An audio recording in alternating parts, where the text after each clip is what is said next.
Hello, everyone. I'm Larry Ridley, and this is the NFL on EA Sports. Two teams will need their quarterbacks to step up and lead their offenses on the gridiron today. It's the Cardinals going up against the Buccaneers. Now we'll go down to Jim Nance and Phil Simms for this Week 3 matchup.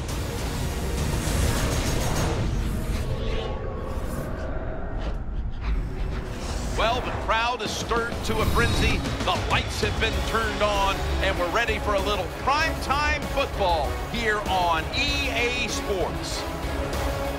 Hello, friends. Jim Nance along with Phil Simms getting set for kickoff and a big primetime game headed your way. The lights are on. The excitement's building, Phil.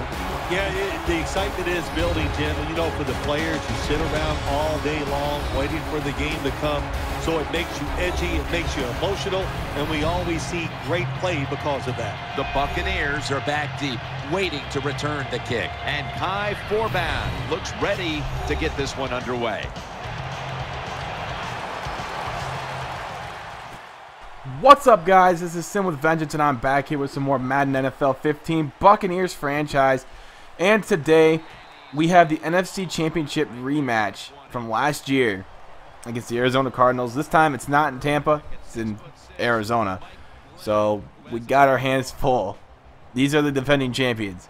And they're really good. I will give them that. But last year, we fell behind really early, and we just couldn't manage to make a comeback. We made a really good effort in the fourth quarter, but it wasn't enough. We ended up losing by a touchdown. We were down by 24 at one point, but of course, you know, we ended up losing that. We didn't go to the Super Bowl.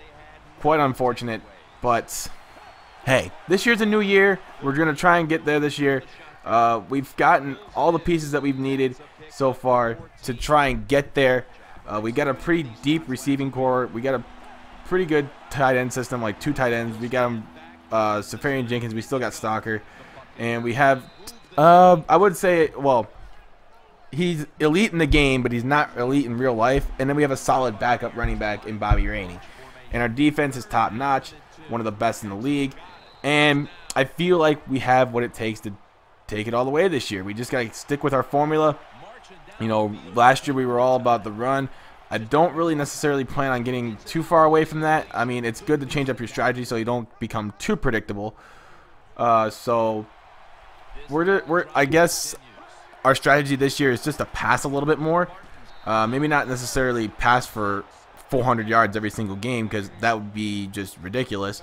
I'm more of that guy who likes to ground and pound, have a nice balanced offense, and, you know, have a defense that dominates. It's pretty much what's gotten Seattle to the Super Bowl pretty much the past couple of years. You know, they have a solid quarterback, they have a really good running back, and they have a really good defense. So I'm kind of following that Seattle Seahawks philosophy. I like that philosophy, by the way. It's a really good philosophy. More teams should run the football. Running the football is awesome. And I know they say it's boring, but I don't find it very boring if you do it right. If you have a running back like Marshawn Lynch or Adrian Peterson or DeMarco Murray, it doesn't become boring. Trust me. As you see, Alteron Werner is going to take that to the house for a pick 6 after he breaks a tackle.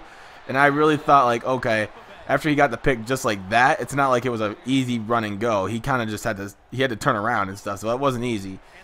At least for me anyway. But now it's 14-0. But I don't know. What do you guys think about the whole league turning into pretty much a passing league now? I feel like teams should really get back to the run. That's just me. You know, the running game is pretty much what helps good teams get to the Super Bowl. You know, there's always a good running team that goes to the Super Bowl. And I guess, well, defense too, but more so defense than the running game. But if you have a solid running game, you can go deep into the playoffs. And I guess if you have like a good solid quarterback and offensive line, you can go pretty far too. Seattle has one of the best offensive lines in the league. And, you know, Russell Wilson's a pretty good quarterback as well. They don't have the best receiving core, but, you know, just look at the rest of their team. Outside of the receivers, that offense is really good. So I like the way they run their offense. I like the way they run things in Seattle. And I pretty much want to emulate that in the way in Madden. So here's Glennon dropping back. And this one's almost intercepted by Patrick Peterson.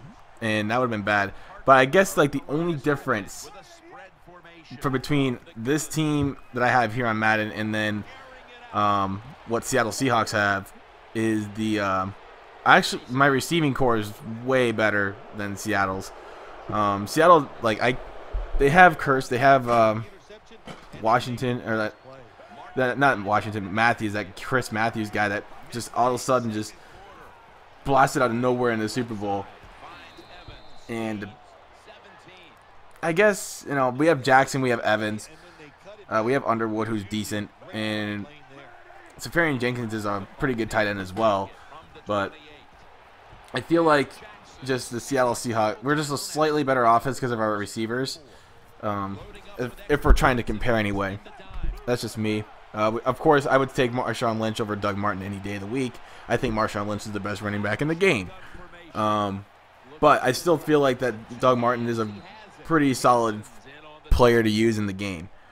So we're up 14-0 here. We're ending the second quarter almost. We're near, well, we're actually near the end zone. I was about to say field goal range, but we're near the end zone.